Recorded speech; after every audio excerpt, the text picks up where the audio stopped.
அனைவருக்கும் வணக்கம். இது உங்கள் முத்துசெல்வத்தின் இன்றைய காலை வானிலை அறிக்கை. வங்கக்கடலில் உருவாகிறது புதிய புயல் சின்னம். அதை பற்றி இப்போது பார்க்க இருக்கிறோம். நம்ம சேனலுக்கு புதுசாக இருந்தீங்க அப்படின்னா மறக்காமல் சப்ஸ்கிரைப் செய்து கொள்ளுங்கள்.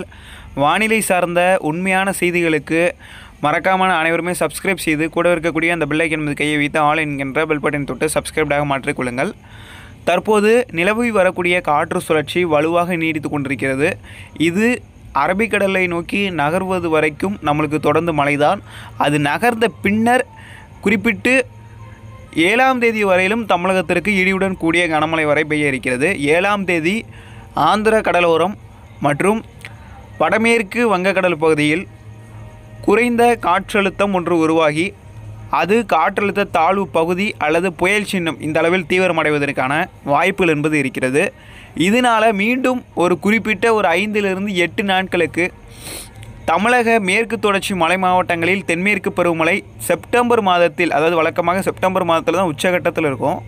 இதில் இந்த ஆண்டு எதிர்மறை அயோடியாக இருக்கிறதுனால, அதாவது அரபிக்கடல் பகுதியில் வெப்பநிலை இல்லாத காரணத்தினால தமிழகத்தில் நல்ல மழை பெய்தும் கேரளாவில் இந்த ஆண்டு மழை சற்று குறைவாக இருக்கிறது. அதை பூர்த்தி செய்யக்கூடிய வகையில் இந்த புயல் சின்னம் மழையை கொடுக்கும். அதன் பின்னர் மீண்டும் தமிழகத்தில் தொடர் கனமழை இருக்கிறது. அப்போது கூட தமிழகத்தில் சில மாவட்டங்களில் இடியுடன் கூடிய கனமழை என்பது நீடிக்க இருக்கிறது. தொடர்ந்து இணைந்திருங்கள். நன்றி, வணக்கம்.